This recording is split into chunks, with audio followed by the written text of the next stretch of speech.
Hello friends, कैसे हैं आप लोग। हमारे YouTube channel study with expert में पुनः आप सभी लोगों का स्वागत है।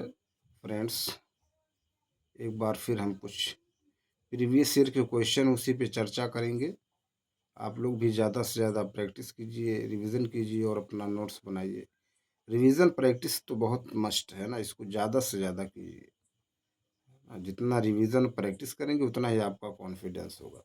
रिवीजन करेंगे फिर प्रैक्टिस करेंगे तो फिर क्या होगा, जब ज़्यादा से ज़्यादा क्वेश्चन आप अटेम्प्ट करेंगे कमांड होगा, है ना, कि जो भी मैं पढ़ रहा हूँ वो, है ना, बेनिफिट उससे हमारा है या यूजफुल है। तो चलिए टाइम को नष्ट करते हुए टॉपिक पे आते हैं। करें डायनामो ऊर्जा परिवर्तित करता है वैद्युत ऊर्जा को यांत्रिक में, चुंबकीय को वैद्युत क्षेत्र में, यांत्रिक को वैद्युत में, उपरोक्त में से कोई नहीं। तो डायनामो ऊर्जा परिवर्तित करता है यांत्रिक को वैद्युत में। डायनामो परिवर्तित करता है यांत्रिक ऊर्जा को वैद्युत में। व्याख्या देखते हैं।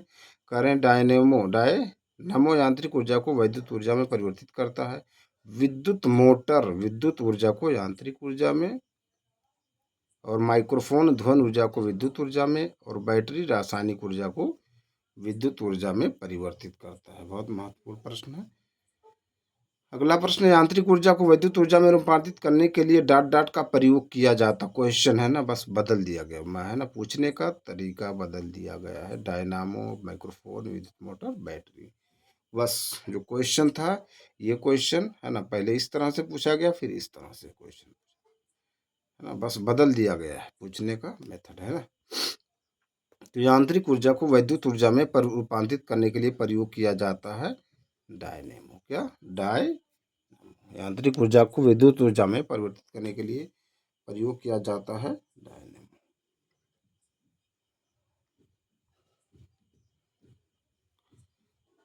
अगला प्रश्न देखते हैं।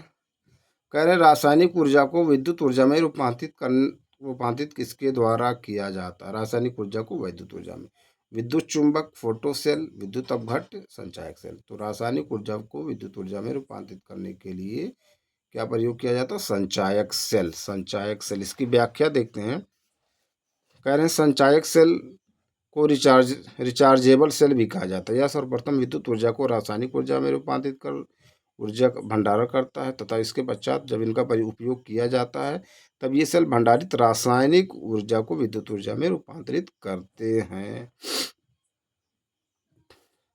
अगले प्रश्न पे चलते हैं। नदी का बहता हुआ जल किस प्रकार का ऊर्जा संवहन करता है। नदी का बहता जल किस प्रकार का ऊर्जा संवहन करता है।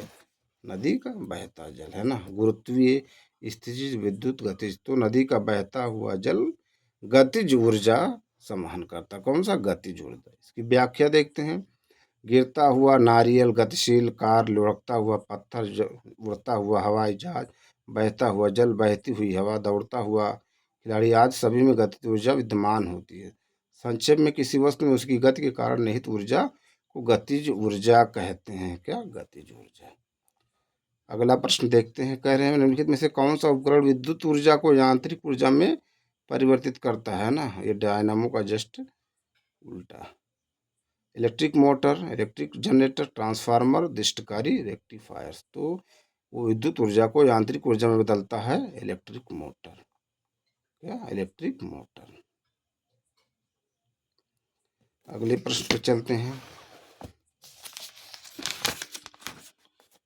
इसकी व्याख्या देखते हैं। व्याख्या दिया हुआ है।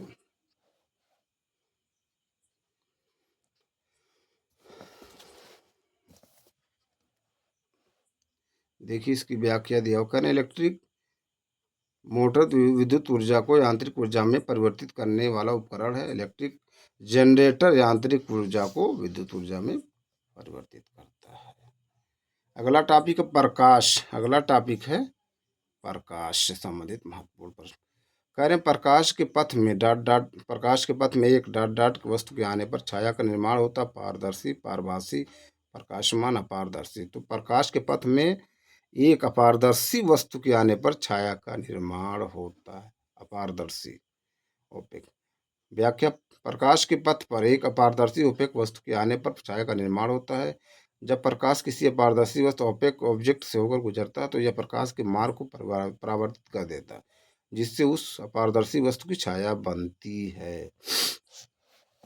अगला प्रश्न देखते हैं। कह रहे हैं प्रकाशीय सूक्ष्मदर्शी लाइट माइक्रोस्कोपी में किसके लिए तेल निमज्जन का प्रयोग किया जाता है? पहला, सूक्ष्मदर्शी की विभक्त शक्ति बढ़ाने के लिए। दूसरा, सूक्ष्मदर्शी की विभक्त शक्ति घटाने के लिए। तीसरा, सूक्ष्मदर्शी की आवर्धन शक्ति बढ़ाने के लिए। चौथा, सूक्ष्मदर्शी की विभक्त शक्ति और साथ ही आवर्धन शक्ति बढ़ाने के लिए। तो इसमें पहला वाला ऑप्शन सही, पहला वाला ऑप्शन सही, फर्स्ट ऑप्शन इज राइट, है ना। कह रहे हैं प्रकाशीय सूक्ष्मदर्शी लाइट माइक्रोस्कोपी में सूक्ष्मदर्शी की विभक्ति व शक्ति बढ़ाने के लिए है ना निमज्जन का प्रयोग किया जाता है। देखिए इसकी व्याख्या दिया हुआ है। कह रहे हैं प्रकाशीय, है ना, कह रहे हैं प्रकाशीय सूक्ष्मदर्शी लाइट माइक्रोस्कोपी में सूक्ष्मदर्शी की विभक्त शक्ति बढ़ाने के लिए तेल निमज्जन का प्रयोग किया जाता है। अगला प्रश्न देखते हैं। कह रहे हैं मोटर गाड़ियों में साइड की वस्तुओं को देखने के लिए प्रयुक्त दर्पण होता है उत्तल दर्पण, अवतल दर्पण, समतल दर्पण, उपयुक्त में से कोई नहीं। तो मोटर गाड़ियों में साइड की वस्तुओं को देखने के लिए उत्तल दर्पण प्रयोग किया जाता है। कौन सा दर्पण? उत्तल। इसकी व्याख्या देखते हैं। कह रहे हैं मोटर गाड़ियों में साइड की वस्तुओं को देखने के लिए उत्तल दर्पण का प्रयोग होता है। उत्तल दर्पण द्वारा प्रतिबिंब आभासी सीधे वस्तु से छोटे बनते हैं।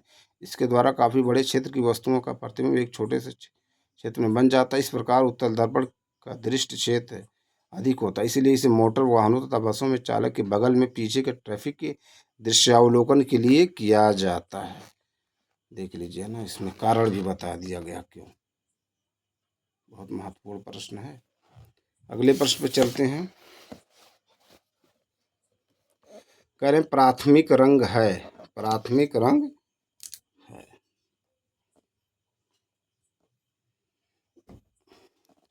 प्राथमिक रंग है लाल, हरा, नीला, उपयुक्त सभी। तो प्राथमिक रंग इसमें उपयुक्त सभी हैं। प्रकाश में 3 मूल या प्राथमिक रंग होते हैं, लाल, हरा और नीला।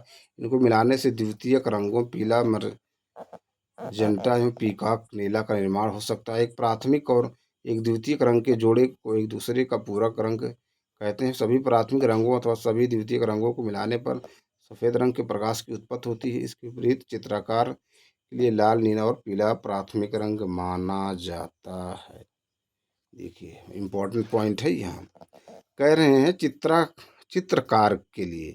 चित्रकार के लिए लाल, नीला और पीला प्राथमिक रंग माना जाता है। देखिए यहाँ एक पॉइंट हम क्लियर कर दें फ्रेंड्स, है ना। ये एग्ज़ाम चल रहा था, बोर्ड परीक्षा, बोर्ड का एग्ज़ाम चल रहा था शायद, है ना, क्लास 10th वालों का था जो है पेपर।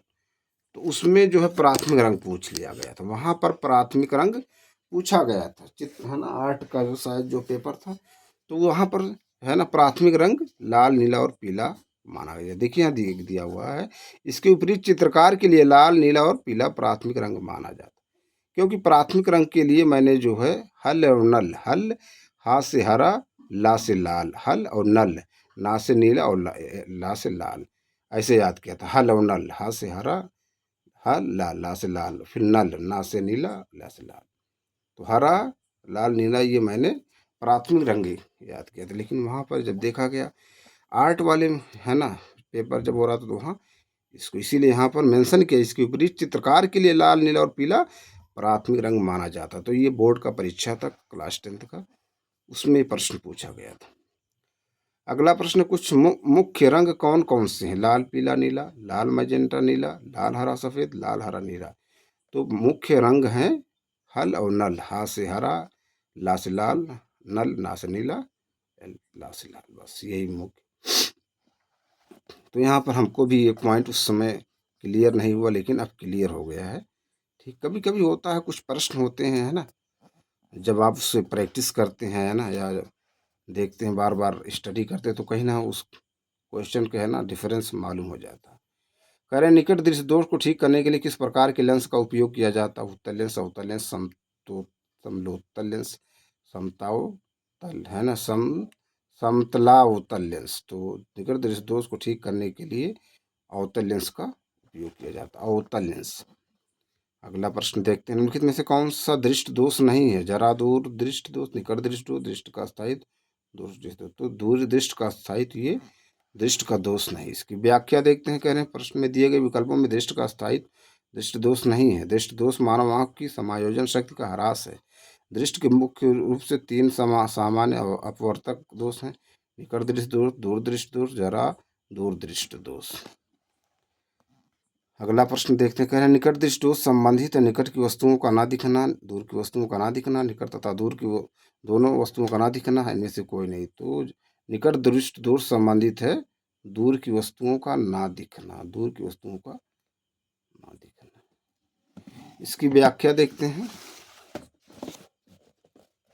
व्याख्या से क्लियर हो जाएगा पॉइंट, है ना।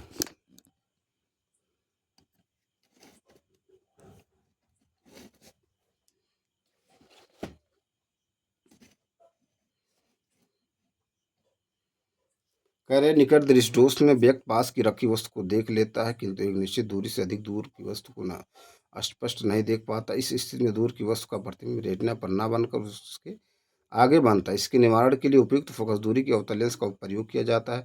निकट दृष्टि दोष में प्रायः नेत्र गोलक के बड़े हो जाने पर या कार्निया अवतल अथवा लेंस के अधिक मोटा हो जाने के कारण रेटिना तथा केंद्र बिंदु के बीच की दूरी बढ़ जाती है।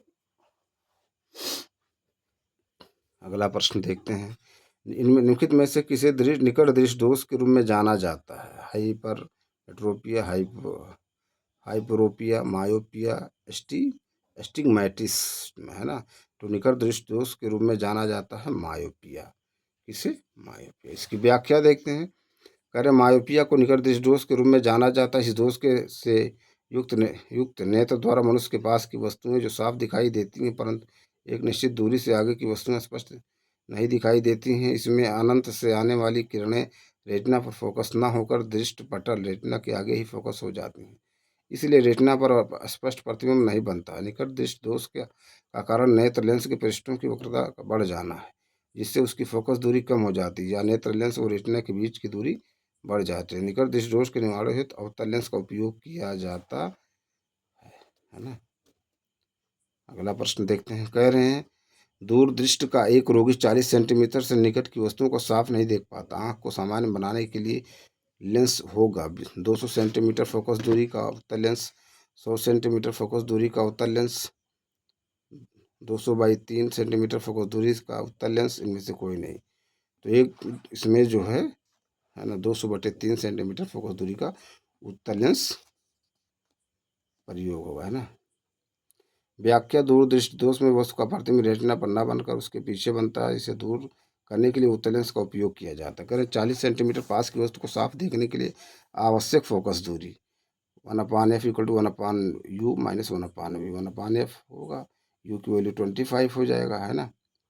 और ये भी हो जाएगा 1/40 = है ना। इसको जो है एलसीएम ले लेंगे, है ना। एलसीएम कितना हो जाएगा 200। तो 25 × 8 = 200, 40 × 25 = 200। इसमें 8 से मल्टीप्लाई, इसमें 5 से मल्टीप्लाई, है ना। सॉल्व कर देंगे, ये इसका आंसर हो जाएगा।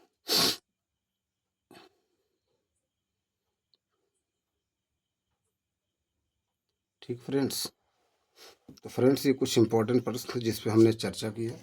इस वीडियो को यहीं पर एंड करते हैं। हम अपने अगले वीडियो में फिर मिलेंगे कुछ नए प्रश्न, नए टॉपिक के साथ। आप लोग ज़्यादा से ज़्यादा रिवीजन कीजिए, प्रैक्टिस कीजिए और अपना नोट्स बनाइए। और हमारे यूट्यूब चैनल को भी ज़्यादा से ज़्यादा लाइक कीजिए, शेयर कीजिए और सब्सक्राइब कीजिए। लाइक भी करते रहिए फ्रेंड्स, है ना। इससे मोटिवेशन होता है और हम आप लोगों के लिए अच्छे से प्रीवियस ईयर के क्वेश्चन है जो भी है ना महत्वपूर्ण प्रश्न वो लेकर के आते रहेंगे।